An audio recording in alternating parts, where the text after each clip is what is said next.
इस प्रेस वार्ता में प्रेस के सभी साथियों को, इलेक्ट्रॉनिक मीडिया, प्रिंट मीडिया, सभी का हम स्वागत करते हैं। आज हमारी जो वार्ता हुई है उसका एकमात्र विषय है, वो है TRE-4 यानी चौथे चरण की बहाली।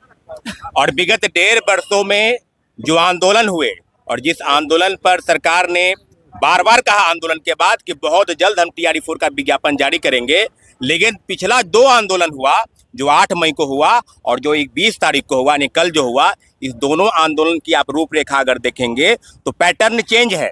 एक आंदोलन में हमारे भाइयों के ऊपर, बहनों के ऊपर बर्बरतापूर्वक लाठीचार्ज कराना, कई साथियों को डिटेन कर जेल भेज देना, उसमें एक छात्र नेता भी शामिल है, और बार बार उनकी गिरफ्तारी की मांग, उनकी रिहाई की मांग हम लोग कर रहे हैं। कल के आंदोलन में तो गजब है भाई, ऐसा तो खेल लोकतंत्र की धरती पर जो कहते हैं ना कि लोकतंत्र में सबको अधिकार है अपने अधिकार मांगने की, तो शिक्षक अभ्यर्थी का गुनाह क्या है कि आपसे नौकरी मांग रहे हैं, कोई भीख नहीं मांग रहे हैं। आपको भी, सरकार को भी एम्प्लॉय की जरूरत है, और आपने वादा किया था कि 5 वर्ष में 25 लाख सरकारी नौकरी देंगे और 1 करोड़ सरकारी नौकरी का रोजगार के बाद। तो उसी वादे पर कायम आप होइए, उस वादे को आप भूलिए नहीं, बार बार नहीं, एक बार नहीं। और आप कह रहे हैं कि कोई पॉलिटिकल पार्टी है, तो आदरणीय शिक्षा मंत्री से हम पूछना चाहते हैं कि पॉलिटिकल पार्टी का नाम तो बता दीजिए, कोई शिक्षक इसमें लगा हुआ है।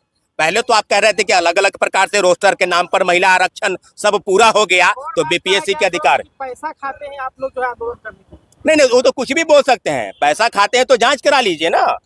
शिक्षा मंत्री क्या कहेंगे? उनके ऊपर तो खुद एक भ्रष्टाचार का, करप्शन का चार्ज लगा हुआ है, वो क्या बोलेंगे शिक्षा मंत्री, जिनको होश ही नहीं है कोई बिहार के शिक्षा मंत्री है कि स्वास्थ्य मंत्री है। बाबा के पास चले जाएं, झरवा लें वो बाबा से, हम उनको क्या कहेंगे?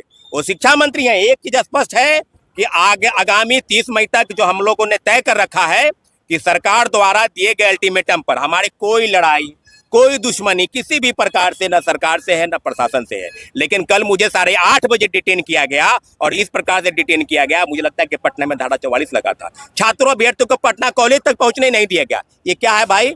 तो सीधे कहा जाए तो लोकतंत्र की हत्या है। आप सीधे सीधे सवाल आपसे नहीं पूछ सकते हैं। आपने TRE-4 क्या TRE-5 की बात की, तो हमारे साथी अमन सारी चीजों पर बताएंगे और आगे की बात, क्योंकि छात्र अभ्यर्थियों की डिमांड को अगर सरकार पूरा नहीं करती है, क्योंकि आप अलग अलग रास्ता अपना, कोई शिक्षक है तो कोई पॉलिटिकल पार्टी है, सारे सीटेट, बीटेट, एस्टेट, DLED और सब परीक्षा पास करके और आपसे सरकारी नौकरी मांग रहे हैं। डोमिसाइल नहीं था तो 14 राज्य के लोग को बिहार में नौकरी दे दिए, और जब बिहार की बारी आई तो आप पैर खींच रहे हैं।